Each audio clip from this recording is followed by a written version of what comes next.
Welcome to Under the Blacklight. Hello out there, everybody. It's Governor Wildstar, and I'm back yet again with another episode of Under the Blacklight. It's your boy, yours truly, Governor Wildstar, and I'm here with my friends and family. And we're going to talk about some more things that's been going on since the last time we chatted up with you guys. So let's jump right into this, shall we? So, first person I would like to introduce to you is Miss Brie, our millennial here, special guest millennial. Go ahead and say hello to everybody out there, Brie. Hello, everybody. It's Brie again. All right. Millennial and recent graduate. Oh yeah, congrats! Woo! Right. Yes, so congratulations to you, Brie, and thank you for being back here with us. Thank you, thank you. And also, I have my lovely lady and beautiful, gorgeous wife, Krista All right Wildstar. now. Thank you. Hello, hello, hello. One and only. Oh, yeah. And I was hoping to have Mr. Marlon Dewan with us today here, but unfortunately he was unavailable. But hopefully next time he will definitely be under the black light here with us. So we're going to jump right into our topics. And let's see what we're going to talk about here. It's been a long time, and a lot has been happening ever since then. And just a little bit of what's been going on with the news, just to keep it light again. And then again, going to the deeper side of what's going on. But yeah, I guess Mr. Dave Chappelle is back on TV. Woohoo! Yeah, I like Dave Chappelle. Hold on now, Bree. We know that you the young buck. How old were you when Dave Chappelle That's true. was? How old were you when Dave Chappelle first came out? I'm pretty sure I was a baby. Like, a baby. And probably, I don't even know. Oh my God, that's so crazy to hear. I'm so young. Little baby girl. What about all right, so Dave Chappelle, he is iconic in many ways because he progressed from being this underground kind of comedian making these obscure low budget films like Half Baked, and ended up taking off from there to where he ended up having his own TV show on Comedy Central, ended up being a big success there and generating millions of dollars as well as attention and fame, etc. But it was great to see a black man, to excel to that level, and a comedian at that. Just to see a progression of such a talent coming from the bottom, so to speak. So yeah, Dave Chappelle is back. And from what I hear, he has beef with Key and Peele. So, yeah. No, what do you think about Key and Peele, Bree? Have you watched their show at all? I have watched a couple episodes of their show. I think it's funny. I actually, even though I might have been really young when Dave Chappelle first came out, I did watch his recent Netflix stand-up comedy, and they were pretty funny. All right, cool. But, Champion's not my cup of tea. Like, I don't usually watch, I don't watch it consistently, but I've caught a couple of their episodes, and I think they're pretty funny, too. All right, cool. Yeah, they're definitely funny. They have their own flavor, and the beef with Dave Chappelle right now and Key and Peele is, I guess Dave Chappelle feels like Key and Peele stole his platform of comedy, and had to sit back and watch Key and Peele sort of pick up where he left off, and take it off into the outer limits. But yeah, I actually liked Key and Peele's show. I didn't come around to watching it maybe later, to maybe I think like the fourth or fifth season, once they had already wrapped up.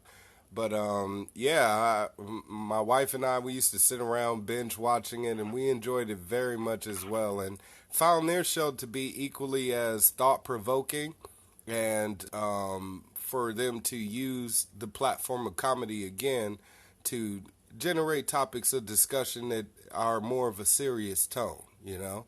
And I really felt like they kind of picked up where he left off, and with Dave Chappelle's show, that was kind of like what he was starting to do, was just to bring more of an intellectual way to discuss these topics that are a bit disturbing for us sometimes to talk about, and doing it with humor. So, how do you feel about the Dave Chappelle return versus Key and Peele, Lady I just think Wildstar? he's being a baby. I think he's just being a big baby about it because, he kind of felt like, oh, I got my show, but it's not, Key and Peele's fault that you, bounced and went to Africa, because of other things. I mean, they were faced with the same type of, what they call the Illuminati, thing or whatever they trying to say, and he took off. That was his choice. And really, I believe every comedian, borrowed some kind of joke or skit. I mean, that's what made, comedians, fun and unique. A lot of them, kind of copy, like, especially Richard Pryor. I believe he kind of, started everything. Oh, yeah, and a lot of definitely. comedians built off from that, but they just put their own spin on it. So it's really not, safe to say, like, oh, well, they stole it. You stole it. Yeah, you don't have to say all that. No one stole anything, and I don't think that they're like that. I really like the energy of Key and Peele. I mean, they have a bunch of, like, weird, setups and stuff with some of their their skits, but I think they're really funny. I like them. I like, I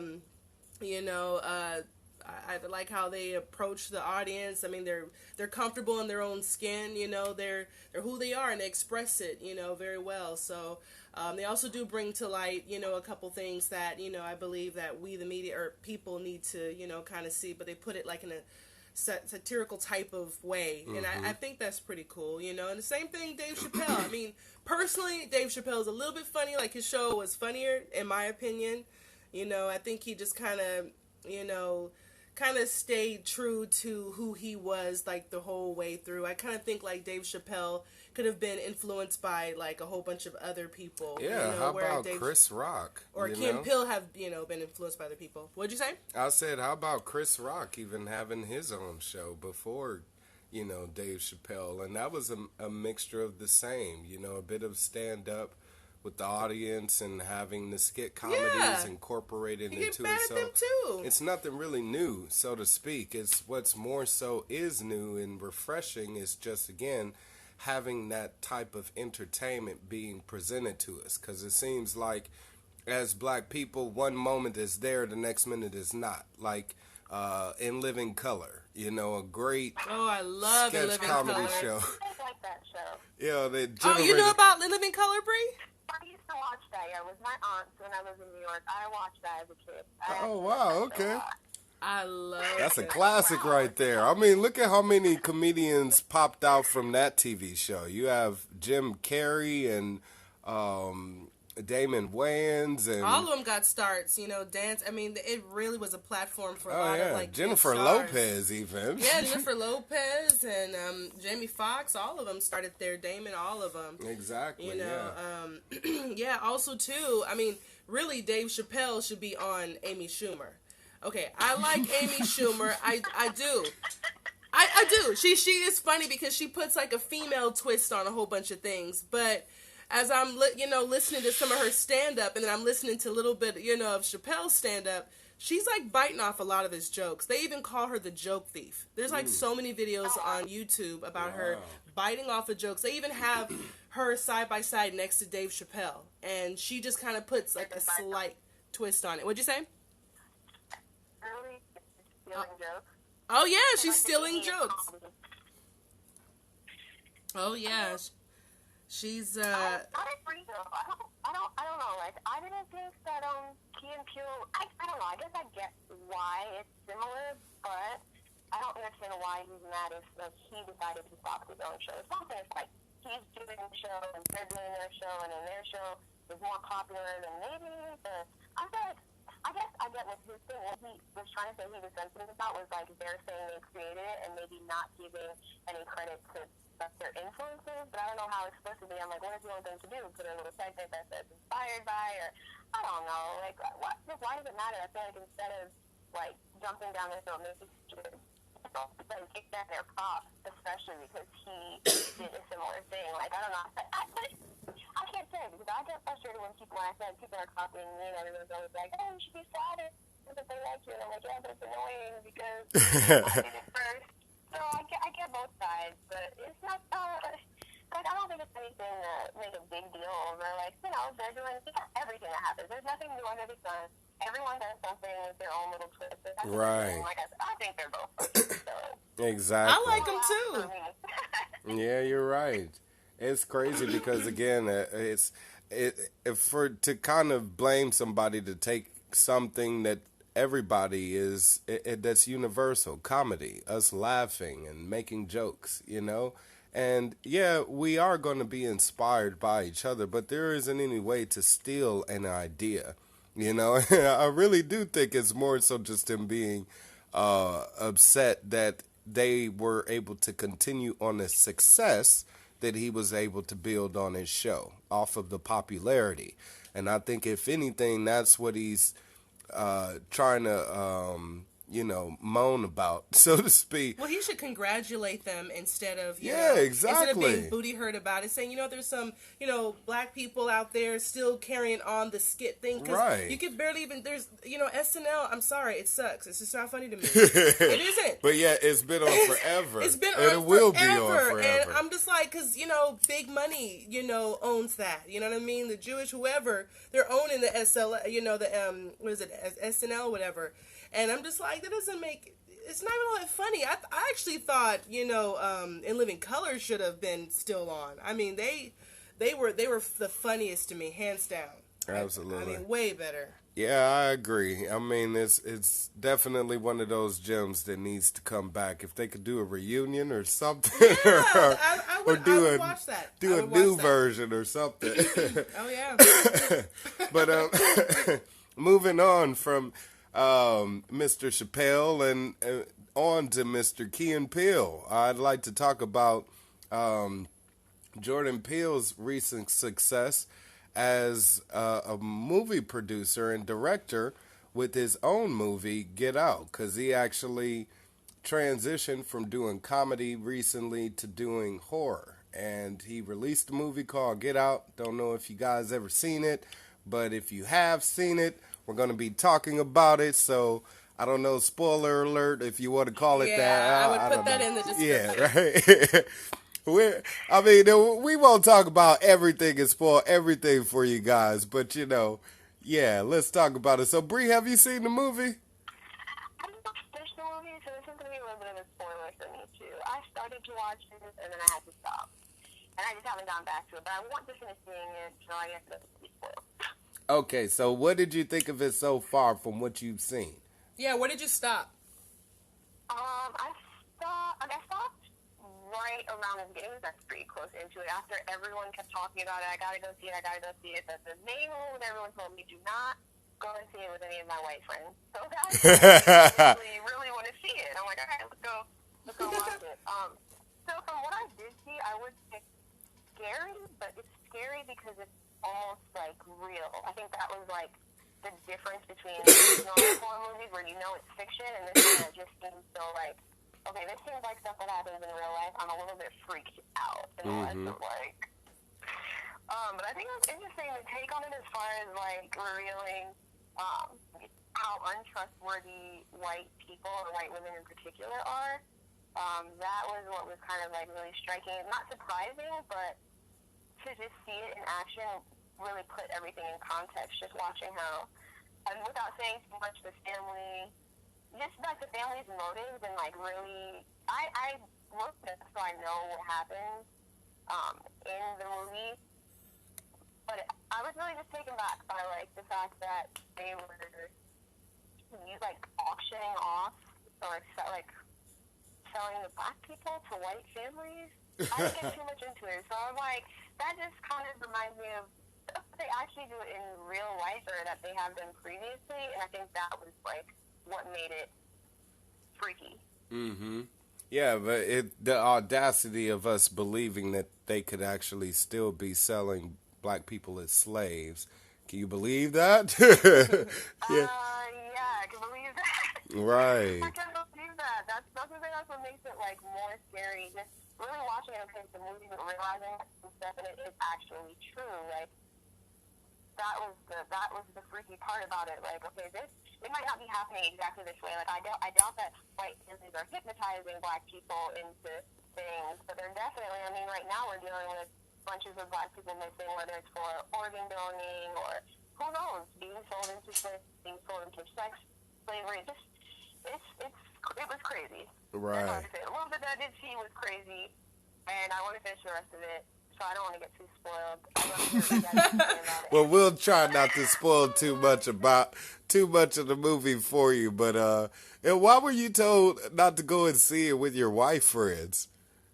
Well, my friend who saw it with her white friend just basically said, after I watched the movie, I felt like I couldn't trust them, and I'm just like, hey, like, is this some stuff your family does? So I guess they're just trying to say, like, be scared. White people might actually do this. You don't, in case, like, she told me she could no longer be friends with her white friend after she watched it. Oh, wow, really? So I'm like, okay, I don't know. But, I mean, I'm going to watch it with my white friends and see how I feel. Why not, right?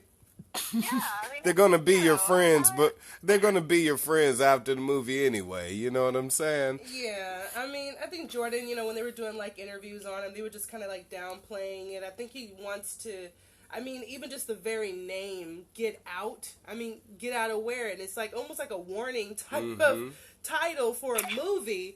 You know what I mean? It's like, okay, get out, but I don't know. It just Right, seemed, get out of my house, get out of my house. country. It could mean anything, yeah. So, but he was saying that he wants everybody. He wasn't trying to, really talk about racism and supremacy and all that type of stuff. He was just wanting people to, be in the main character's, eyes.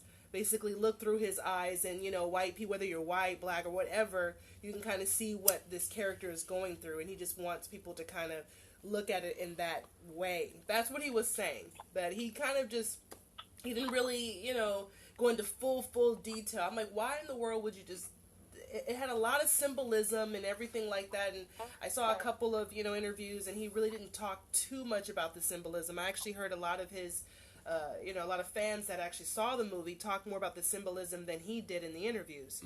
So, I just kind of think. So what kind of symbolism did you notice, and why do you think he's downplaying the discussions of such? Well, I guess they said there's symbols with regards to her eating, like, the Fruit Loops and stuff like that, down to the color of her straw. It was a black straw that she was sucking, and she was, drinking the milk out of. It was like a black straw and white milk. And then there was, like, pictures where it showed black and white, and then it also showed a picture of this black and white deer, something like that. I wasn't even really in the movie, but they put that on the poster or something, to that effect. Yeah, and then he ended up killing the guy with the...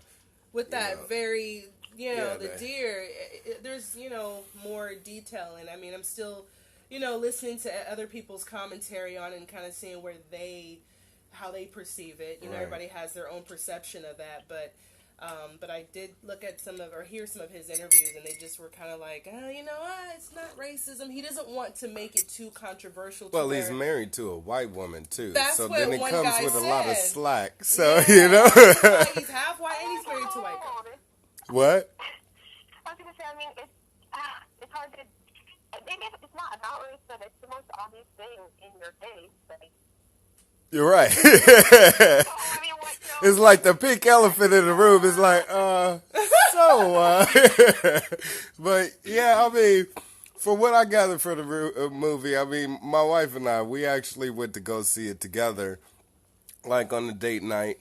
And when we chose to go see it, the theater that we selected, it was actually packed. And oh yeah, it was packed. Yeah, and it's one of these like dining theaters where seats are like $15 each or some something ridiculous like that. Yeah. But yeah, so we decided to show some support for our brother doing his thing. And so we get there and it's packed. Everybody's in there, and the majority of the audience is white because we live in Orange County, which is predominantly white.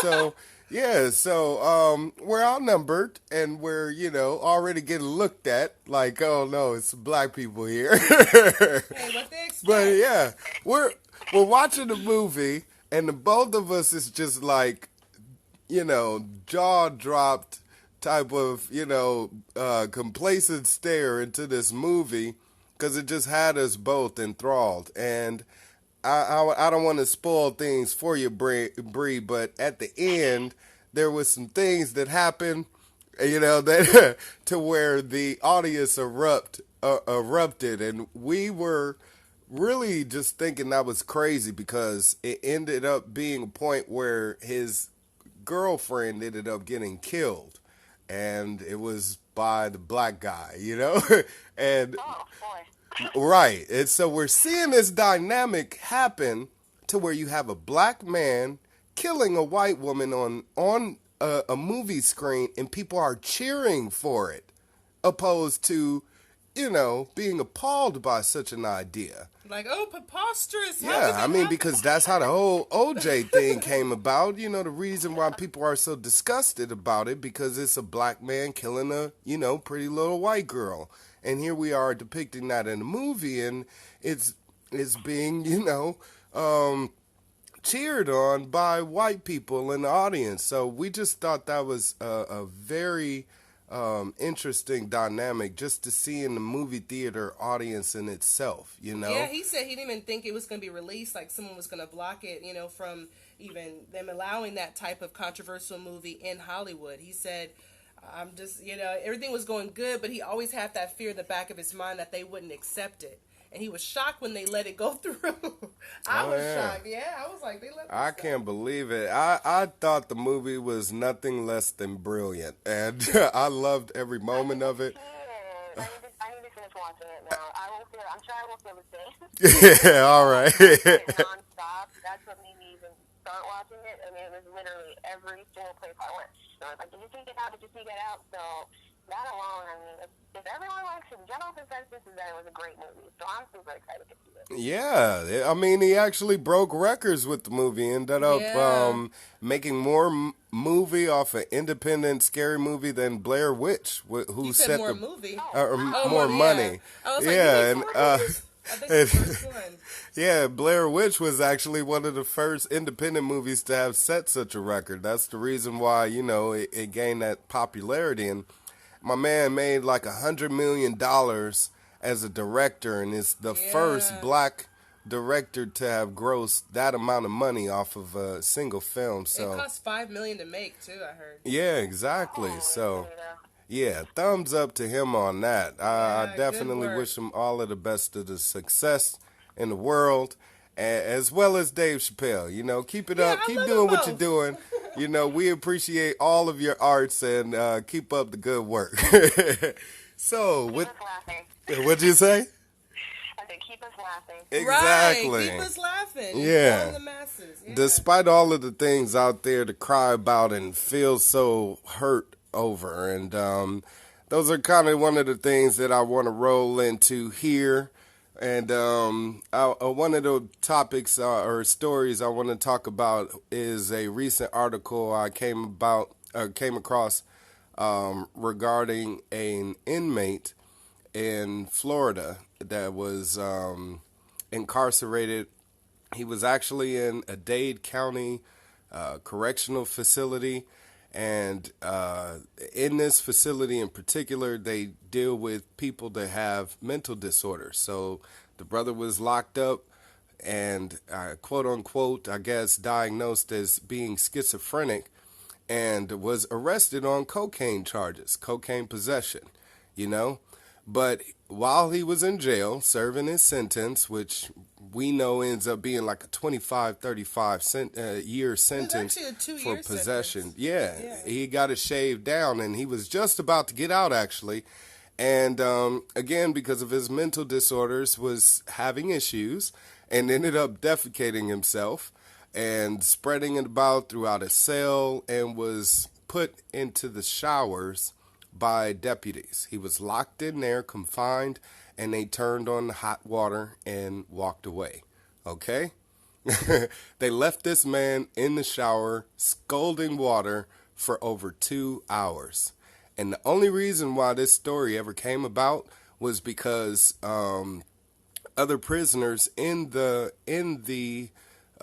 jail actually complained. You know, people that had life sentences, nothing to lose, you know, are saying, hey, we had to sit there hearing this guy say, I can't take no more, screaming at the top of his lungs, and, you know, just hearing him die.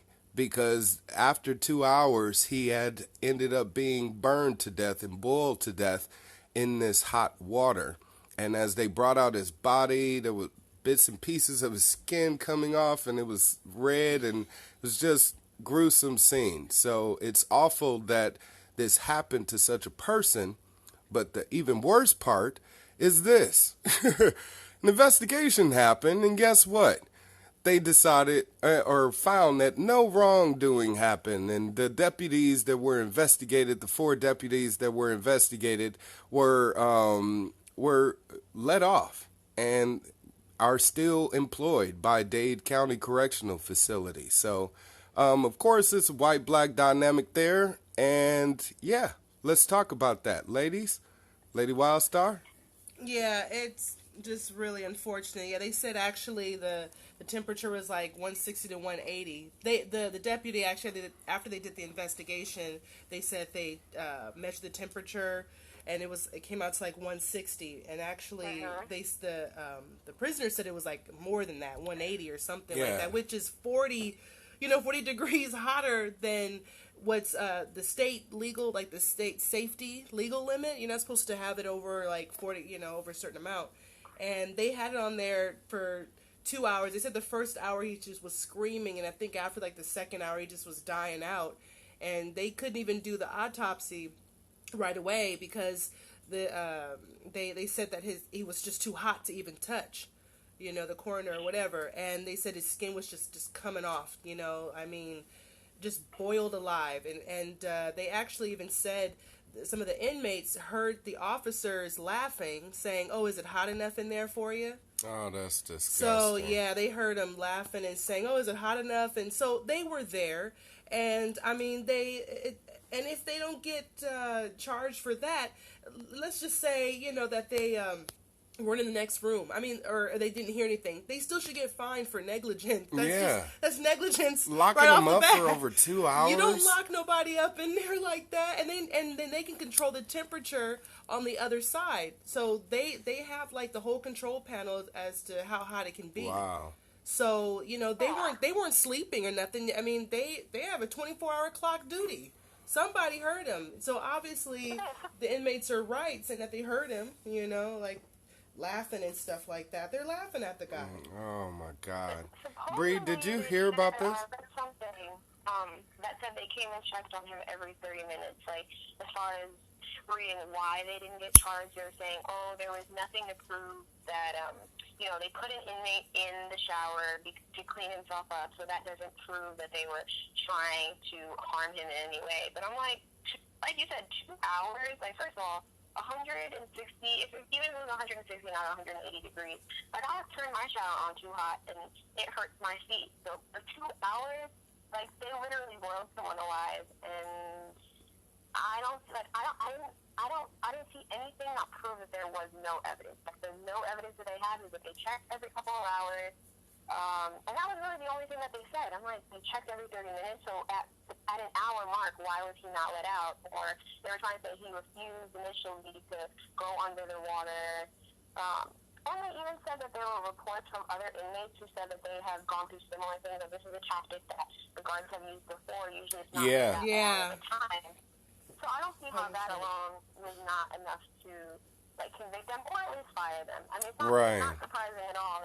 It's more just, like, frustrating, and, I mean, it just goes to show what people have been saying all along. Like, the facilities they have are not even meant for rehabilitation. They're just like they go with, what was it, like, the experiments that they did, like, back in the day that got banned because it was an unethical experiment. They put basically college students in a mock prison setting, and they even saw how guards take advantage of their need to, like, exert their power, and that's exactly what it was. Like, they needed to prove to him that they were more powerful, and it's amazing to me that this is that they said that there's nothing to convict them, there's no wrongdoing, like they killed someone and it's no big deal. And on top of that, the prison system, so I Right. just don't, it just, it's like, it's not shocking, but it's so upsetting, really. Just reading about it pissed me off. It Yeah. really did. It really pissed me off, like, more than anything. I'm just like, I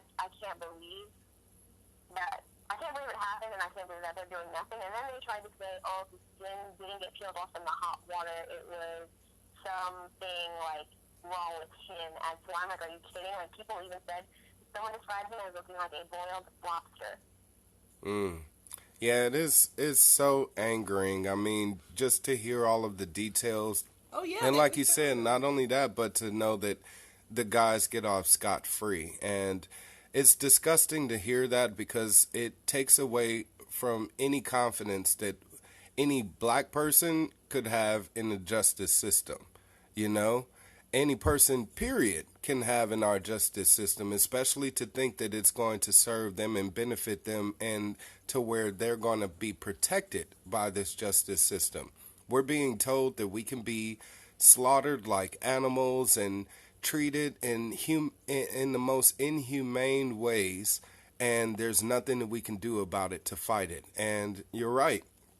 Dade County in particular is known for having unethical practices. They've um, sprayed prisoners with chemicals and made them have fist fights to the death and just all sorts of Yeah, crazy. like a Guantanamo. Yeah, type it's of like, thing. what the hell? And this is happening on American soil. And this is torture to American prisoners. That's so, inhumane altogether. Just yeah. inhumane. And there should be some rights to protect prisoners, but there is not. And that's the thing is, society sees them as being defunct. So once they throw them away, lock them away and throw away the key, they have no rights. They have no, no respect. They have no value. And so society doesn't really care, and they turn a blind eye to what happens in jails. But things like this happen every day. I've seen it with my own eyes on weekend lockups, okay? and that sort of thing. But what's really more awful is the official ruling on his death was that the coroner said he died from a heart attack. Oh my God. Yeah, that's so stupid. From a That is so- schizophrenic fit, and he had a heart attack. But since he has a mental disorder, that would make you be more cautious with, supposedly punishing prisoners like that, because he can possibly have some kind of, crazy adverse reaction. You want to take extra care with, with prisoners that have those problems. Most Absolutely. likely. You would So, think. so that doesn't make any sense. It was sad. They said even when they opened up the door, he was like in 2 to 3 inches of hot water. He was Yeah. just laying in there. It was like, that's Like just, a pool. Yeah. A mini pool. So, That's just depressing, man. yeah, if you haven't heard about this story, please definitely do your due diligence and find out for yourself. And another story that I would like for us to talk about, ladies, is the Pope coming coming and apologizing to Rwanda for the church's role in the Rwandan genocide. So I did a little bit of investigating into this because I wasn't too aware of the details of it myself. As an American, we're only given so much information about foreign news. So when Rwanda came around back in the 90s, it was just like niggas killing niggas. That's all we thought. We didn't know anybody else's influence. We didn't know why it was happening, etc. We just knew that black people were killing black people to the tunes of hundreds of thousands of people. And next thing we know, we have 500,000 Africans dead from both the from two very prominent tribes in Rwanda, and ended up finding out that it was all about conflict of interest of Western ideals and what is it, monarchical, whatever it is, having to do with colonizing, with the British and all of this other stuff, having to deal with their perception and European mindset versus African ideals and African mindset. And it was fueled by the churches at that time, the Western Christian churches that were coming in and teaching this doctrine to the people and going out and promoting this ethnic cleansing, quote unquote. And so the church stood by and watched this happen. And a lot of the clerics were part of it, cardinals, etc. They were even taking in refugees or people that have escaped, survivors. And then once people came in looking for them, would end up, selling them out and turning them in. So it was very heartbreaking to just see how we can turn on one another, all on the sake of an idea. And it's disgusting to see because this type of, I guess, clash of power has been happening ever since the beginning of time, where colonialism has come in and taken over in Africa, and colonialism ideas have created this type of turmoil amongst African tribes. And that has caused the breakdown of Africa to where now it is under European control, and it is under control of the Crown and China, etc. And it's not under the power and authority of the African people. And that displacement has echoed throughout history, period.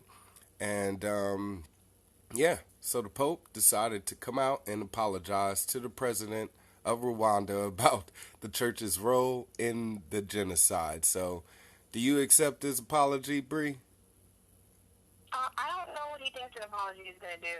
Like, that's what I just didn't understand. I mean, I guess it's a good step. Okay, you apologize. But I'm like, that's like if Trump right now apologizes for slavery, what is that going to do?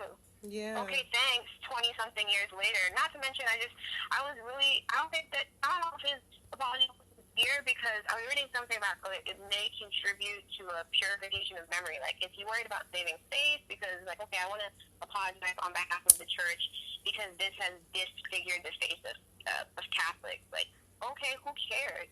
I want to know, like, are there reparations or anything that they're doing? Not that there's much that you can do after helping kill almost 1 million people, but I don't really care about his apology. Honestly, I don't know if that makes me a bad person, but I just don't understand what his apology is going to do. What? Yeah, I don't really see, like, the benefit of the apology. It's not going to, bring back to life 800,000 people that they slaughtered. So, I mean, it's people lost their families, their homes, and, everything. I mean, and it was brutal, too. It was really bad. I mean, there was this one guy, one captain, the one story kind of just, warmed my heart a little bit. It's similar to Schindler's List, but, obviously in Africa. And the guy, what's his name? He's Captain, he's a Captain, try if I can pronounce this, Mbawe Diagni. Sounds good to me. Yeah. Yeah, he saved 600 people, like, packing them under, a tarp that was in a big van. And there was a lady speaking out about it, and she said, if it weren't for him, who knows where I'd be dead, And they had to go through, like, crazy checkpoints. I mean, and this was going on for some while. So if the Pope or anybody in church wanted to intervene, they had ample time to do so. Yes. So it's difficult to get, like, a little, his apology, and here's a little plaque. I'm like, that plaque, throw that stuff away, that what? You know what I mean? Africa's still under, British rule and everything, and I mean, give them back their country. You know what I mean? What else you gonna do? A plaque isn't gonna feed a whole bunch of families. They're still struggling out there. It's still desolate out there. You know what I mean? So I think even the president of Rwanda said the same thing. The apology doesn't really do much. It's not really atoning for the deaths that have happened or the slaughter, and it's crazy how, as black people, we always kind of get this sorry, Yeah, and yeah, oopsies. oopsies. You get shot by the cops. Aw, sorry, you know. But the minute anything happens on the other side where the tables are turned, we're instantly demonized and, you know, just dragged through the mud, prosecuted to the fullest extent of law. It's just awful.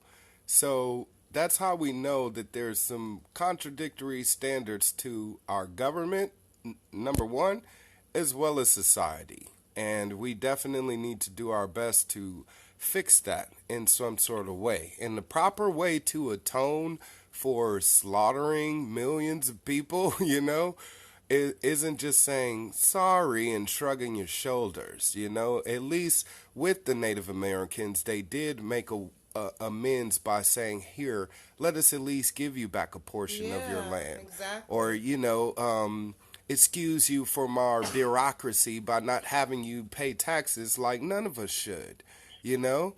So there are little ways to where if it was shared amongst us all, it would be a bit more equal, And even the indigenous people of Australia every year get a festival from the whites that took over Australia. The Aborigines. Yeah, exactly. Yeah. To say, we're sorry for killing all of you, damn near.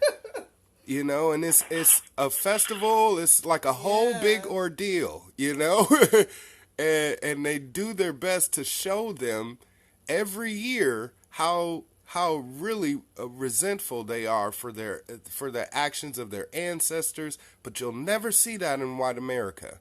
You'll never see that. You see a lot of pride, and Okay, they're not even ready to admit to the things that they're doing. Sometimes, I guess, maybe the apology is a good first step, but if that's all that you're going to do, then save it, because it's more like an apology to save your own self. Okay, it's undisputed that this is what happened. Like, your apology doesn't mean anything if there's no action to follow it. That's just the bottom line. Right. yeah. So what's that the product of the church when it comes to, confession? Is would that count, I guess? Yeah, I guess it helps them, clear their conscience, I guess. I mean, they weren't thinking about that even when it was happening, or after Hotel Rwanda was released. They could have said something then, too. I mean... Yeah, it's just like 2 decades later, like, what is your point right now of doing this? And like I said, it really just seems like an attempt to save their own selves. Like, what is the reason now, 20-something years later, I want to apologize for the bad things that the church did. Okay, that's great. Right. Yeah. That's fantastic. What do you want for that? A sticker? A star? Good job. I don't know. It's a little bit, that's frustrating for me. People like stickers. What is the rest of it? That's it? Like, an apology? Cool. A pat on the back or something like that. I don't know. But yeah, that was definitely a crazy article to come across, and so was this next one. And to our new and current president, we got to talk about him. Come on. And I mean, this guy, he is crazy. Every week he gives you something to talk about. And you're watching him, and it is like watching a reality TV show. And I think that's why a lot of people are just engaged into this presidency. For some reason, they're waiting to see what's going to happen next. So with this whole Obama wiretapping thing, Trump's blaming Obama for wiretapping his tower. And it's crazy to hear him say this to me, especially after seeing Snowden. I don't know if y'all seen the Snowden movie, but or if you even know who Edward Snowden is, but just to know about the NSA and the CIA wiretapping, like the WikiLeaks, cables released, and that they exposed that the CIA is listening and recording everything. And it's crazy to just know all of this information, but yet he wants to turn around and point fingers at Obama and blame him for wiretapping Trump Tower. And yet at the same time, oh, and he wants to prosecute Obama. This is the kicker. He wants to prosecute him and take him to jail or whatever the heck. But yet at the same time, remember people, when he was on the campaign trail, he said he was going to send Hillary to jail. Remember that? Yeah. He said, I'm going to have her investigated, and we're going to make sure that she gets prosecuted, and Hillary is going to jail. Right. What happened? As soon as he gets in office, she gets pardoned, as well as a few of her top aides, like a half dozen, gets pardons, okay? From any criminal charges, ever, full immunity. Yet at the same time, he wants to go after the black man. Ladies.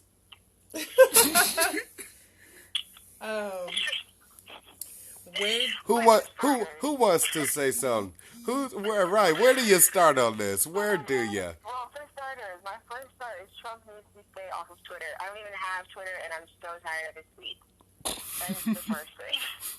I'm like, I can't take another tweet. Secondly, what I think is so funny, is that there's literally no evidence of this whatsoever, and people are still trying to say, oh, Obama did it because if he didn't do it, then he would have something to say back. What? First of all, probably all of us are getting taxed. Exactly. I've been taxed before, so what are we even talking about? Now because you're president, it makes a difference. So what if you were taxed? First of all, if you have to deny, what difference does it make? This happens every day. Like I said, I literally have knowingly had my phones tapped, so I don't see why it's being made a big deal. And I do think that it's funny, of all the people that he could pick to blame it on someone, he would blame it on Obama. That's just such the most obvious choice. And then on top of that, he's black. So even though everyone wants to try to make it seem like it's not about race, that's exactly what it is. What happened to Hillary? Why wasn't it Hillary or Bill? Who knows? I think it's honestly a big joke. And I feel like every single thing that Trump does is literally just for attention. Yeah. He just does outrageous, focused things strictly for attention, and the sad part is all we do is play into it, because like you said, his presidency is a reality show. That's really what it is. That's what he does best. He's a reality TV show host that's now the president, and that's what he's turning it into, a big stage, a platform for him to just make ridiculous claims, regardless of the fact that there's no evidence.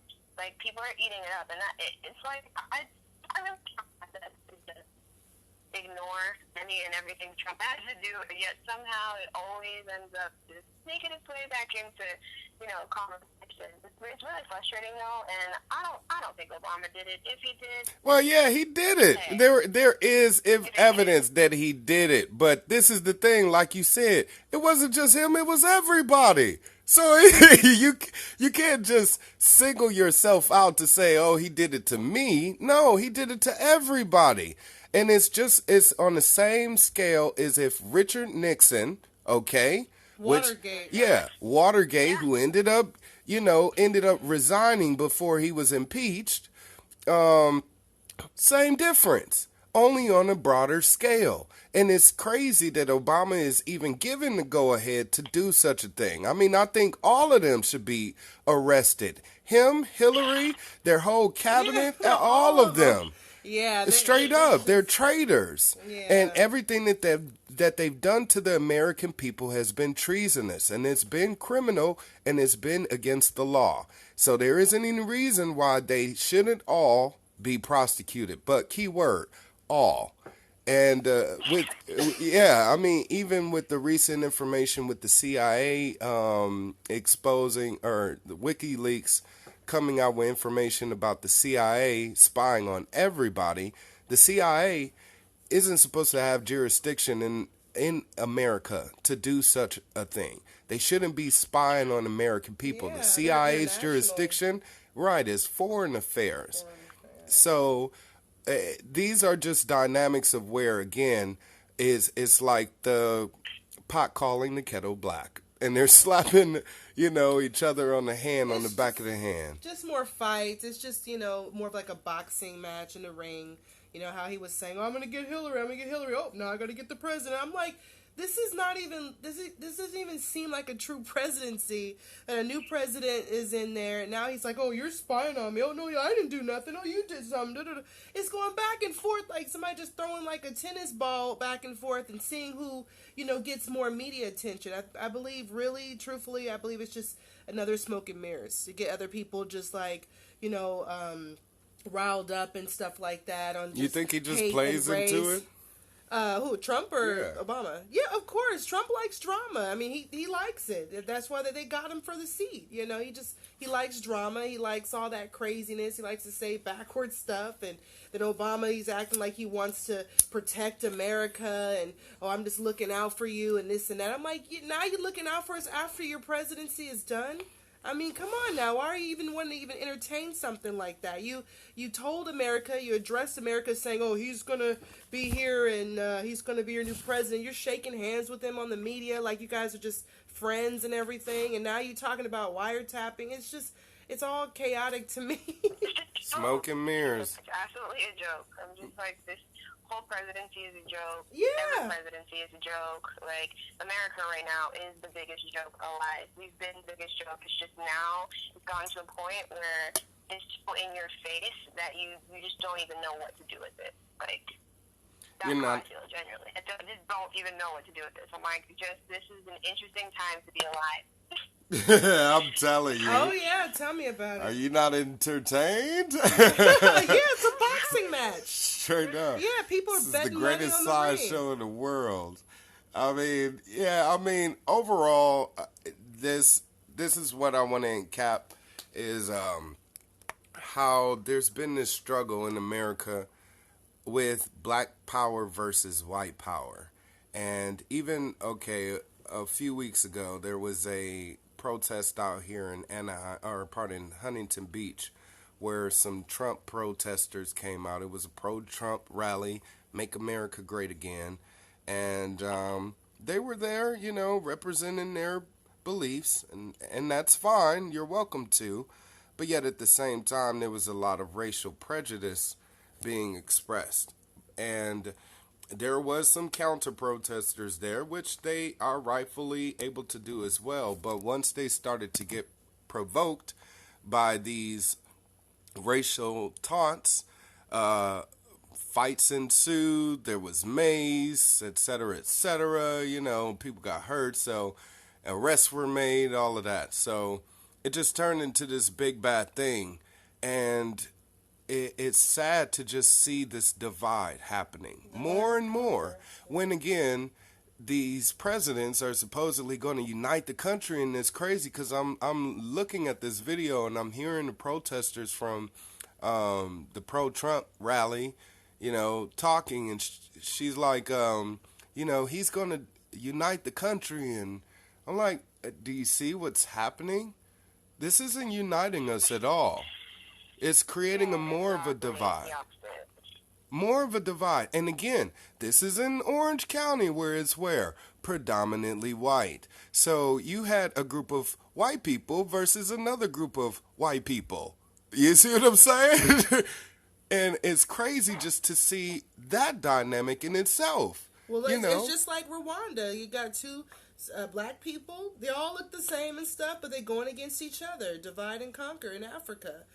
Trying to do the same thing in America. Start wars and fights and all that type of stuff. Same type of pattern. You got to just watch the patterns and stuff, you know? That's all it is. It's just, you know, to divide, you know, because if we're uniting, we're going to be stronger, you know, because we have a lot of things that we can unite on. We all want to just, we are liberty-loving people. We want to be free.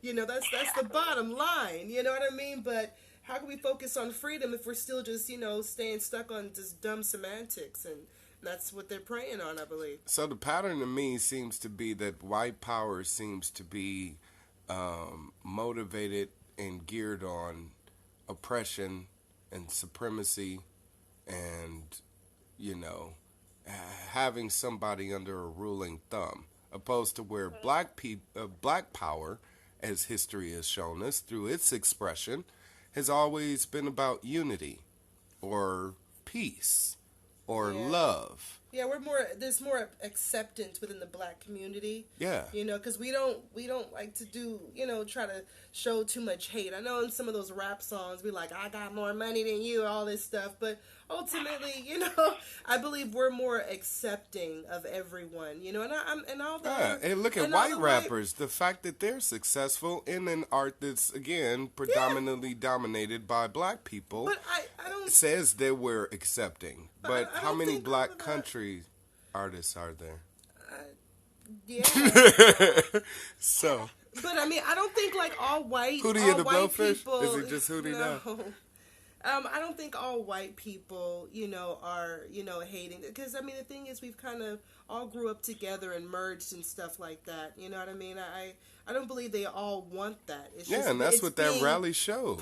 it's just being put in our face so much. And it's like, they're like, come on, we grew up with black. We're a big melting pot. A lot of people have white people in their family and black or vice versa. You know what I mean? And we are all connected here, and it's kind of sad, but at the same time, it's also good to see that they're standing up for it. I mean, standing up for the injustice. They're seeing it as injustice now. I mean, even about the scalding water situation earlier, it was a white guy. He was ranting for like 10 minutes about how unfair, and he has several clips and videos about how unfair black prisoners are being treated, and bringing it to light. He has like he has thousands of views and thousands of comments. So they're bringing that to light as well. So definitely kudos to those guys out there. Because it is all about injustice. Right. We don't want to divide. They can kind of see through it a little bit. They're like, okay, this ain't the '60s. I mean, Yeah, I think that's the white power we like. Yeah, yeah. Even with that Wielding judge. power towards the betterment for all. Yeah, even with the a judge. I don't know if you guys heard about like the couple that got arrested when they went to like a little kid's birthday party or something like that. They were saying racial remarks, slurs. They had a gun out there saying, "We're gonna kill you, little niggers," or whatever. And it's like a little 8-year-old boy. And like 8-year-old boy's party, or girl, I guess, I don't know, but they called the cops. I guess the cops found them, and they were riding around with Confederate flags. Yes, they were riding around in Confederate flags in these pickup trucks. And they got arrested. And then the judge, I was shocked with how how they got sentenced. They both collectively got like 30 years in prison. And they were found guilty. And I think of a hate crime. Of a hate crime, and he was putting that out there to say, I believe, as what is it? A way to tell people this is not going to be tolerated. You know what I mean? Let this be an example that this is 2017. Let's stop that stuff. You know. Brie, did you hear about this story at all?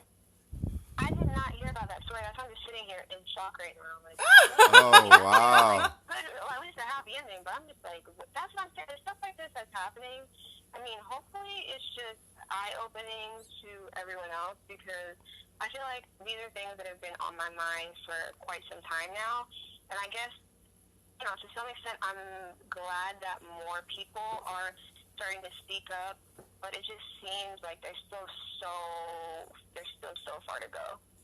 Yeah, that's the tough part about it. It's just there's such a long way to go. It's good. I always try to at least like find one positive thing amongst all the bad things. Okay, it's a good step, but like sometimes just it's not enough, and that's like I feel like what frustrates me. Sometimes I feel like people just get very comfortable, and we'll have these little one-off incidences, and it just goes back to the way that it was. And I just wish I would see more consistency with everything happening like that. Like, if we're not going to stand for this one incident, we should stand for it any other time, and it needs to be like, it needs to be people behind it every single time. Like, no, this is not okay. We're not going to accept this, and that doesn't happen. I think that's like the hard part for me. So this is good. This is good. Yeah. It's crazy, but good. But still, we're going to see more of it. Like, it's a purging, and it needs to happen. I mean, America has a lot of wounds and a lot of a very checkered and colored past, so to speak. So you say purging, how so? because all of it's wrongdoing, so to speak. They need to come to head. All of this whole time, America has been brushing it on under the rug, Yeah. and as we've been stomping about around the rest of the world, we've failed to ignore the problems here at home. And they just keep bubbling and bubbling. And right now, we just see them exploding all over the country. And I think it's a purging because it needs to happen. It's just like any sickness, as you know, you got to get it all out of your system in order to get better. So this needs to happen to America in order for it to get better. So Trump will make America great again by making it really sick. Bad for them. Right. Well, yeah, it's waking people up. It's definitely waking people up, and sometimes that's what's necessary for just spiritual evolution. Just people to Exactly. spiritually evolve and not be so complacent. Like we have just been asleep. And now it's time to wake up to it. I guess it's just speaking on a spiritual sense. That's, sometimes these things come to light so we can eradicate them. Exactly. Well, ladies, I thank you very much for hanging out with me tonight. And I don't want to hold up too much of your time, but really quickly before we go, can we play our game? Y'all ready to do this? All right, let's see. Huh? What'd you say, Brie? No, I should have known it was coming. Oh, yeah, you know it. So real quick, y'all, before we get out of here, we're going to get into a quick round of Lady Wildstar. Oh, me? Oh, yes. I want you to say it. Oh, yeah. A common, uncommon. You know what? Uncommon sense. Yeah. There we go. All right. Common, So, common. there, right? Coming. Common. So, this is where we pretty much talk about those common sense sort of things that we all know but tend to not recognize on the day to day. And, yeah, so we're going to jump right into this if we could. Starting out with Lady Brie. Oh, you might have to come back to me on this one. All right. Lady Wildstar, you want to go first?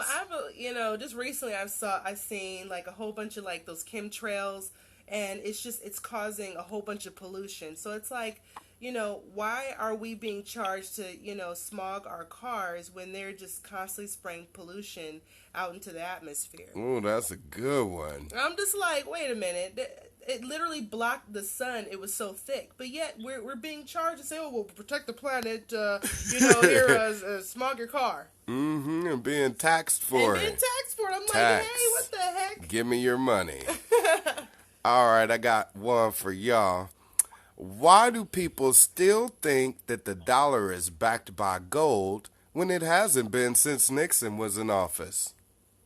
I know. Ain't no gold in the damn Federal Reserve or right, Fort yeah. Knox. Ain't no gold nowhere. They're just paper Right. monopoly money. Look on your dollar bill. It says this debt is used for, or this paper note is used for debt, all debt, public and private. It is not backed by gold. It's a piece of paper. And ain't nothing different from a $5 bill to a $50 bill to a $100 bill, except for the printing. That's it. It's just like printing out. If you counterfeited paper money, that's exactly what paper money is. Counterfeit paper money. Fiat currency. All right. Sister Bree, you got one for me? I think I got one. All right. Okay, why do they call prisons like rehabilitation when they do exactly the opposite That's a good one. in every instance? That is so true. Very true. Yeah, it don't rehabilitate nobody up in there. You go in there, you come out a little bit crazier than the last time than when you went in. It's no correctional nothing. What are you correcting? Exactly. All right, Lady Wildstar. And I don't know if this would probably classify under it, but I guess in a sense. But I noticed like on certain websites, if you go on eBay or whatever, they talk about like, oh, safety and privacy and stuff, and be sure when you're sharing computers and stuff, don't leave all your information on, and basically hyping up all this, security type of stuff. But then when you go on there, it's like a little box at the bottom that says, check. It's like it's automatically checked saying save this account. Yeah. And I'm like, didn't you tell me I should not do that? Maybe you should give me the option of clicking save this account. Especially if I might be using a public computer. Right. You may forget to uncheck that little check. Yeah, you may, and it's tiny. And that's how they get you every time. And I'm like, but you're telling me security, and even Facebook asks you, oh, please give us your phone number because security. I'm like, it's not a bank. It's a social site. What is wrong with you? I'm telling you, I don't care if somebody hack into my Facebook account. Yeah, just why do you care? The way I gotta send you my government ID? Come on now. Yeah, Facebook tripping, and even Yahoo, you got to give them a telephone number to secure your email. Yeah, but before like, it was shit. like, answer some questions or something like that. Yeah. 3 questions. Now it's like, oh, we need your phone number. I'm like, no, you really don't. I prefer just to, answer the questions. That's it. It's just an email. Nope. Relax. We got to be secure. Top secret. Exactly. That's crazy. All right, I got one for y'all. So why do we give money to rich people but not poor people? I mean, straight up, because, all right, think about this, because I be seeing fundraisers and stuff like that where it's rich people, and people give their money happily. You can see some where it's like a fundraiser on TV or something like that. People will give their money. People give Kim Kardashian money. Yeah. Kim Kardashian? But you will not give it to a homeless person that's sleeping on the street right outside your house. Nope. Yeah. Something's wrong here, people. We're so backwards. Something's wrong here, people. Think about what's going on. All right, Sister Brie. Alright. This one, maybe you guys will get it. Actually, this is funny. A friend who's sitting here suggested it. He said, why do they put us in drug rehabs when they're the ones flooding the hoods with drugs? Ooh. Yeah. That's a really good one right there. Yeah. I know. Why the hell ain't we prosecuting the CIA? We know they the biggest drug smugglers. Biggest drug smuggler known. George W. Bush or George Bush Sr. Yeah. Drug pusher. We all know this. Yeah, even the Fast and Furious scandal, that was one. Oh yeah. It's drug runners and coke and it's just crazy. That's a really good one. All right. So, Lady Wildstar? Oh, I gotta say some other shows. All right. Well, I guess on that note, then we'll wrap it up here. And save some for you guys. One of it was like, why do men have the longest eyelashes, and then the girls we're struggling with them? You know what? Why is that? Are you directing that towards anyone in particular? I had to throw that in there. I just, Governor's True. We gotta put the falsies on there. I know it's unrealistic. Nothing political about that, but you guys asked me. All right. Okay, so she cuts the cake on that one. All right. So thank you guys so much for being here with us and enjoying all of the time talking to us as we did with you, and we appreciate you being here with us. And Sister Brie, I thank you so much for joining me and Lady Wildstar for this Under the Blacklight session. And we definitely look forward to talking with you again soon, okay? Alrighty. All right. So thank you Thank you everybody out there. We appreciate your time, and we'll see you next time here under the Blacklight with Governor Wildstar. Peace.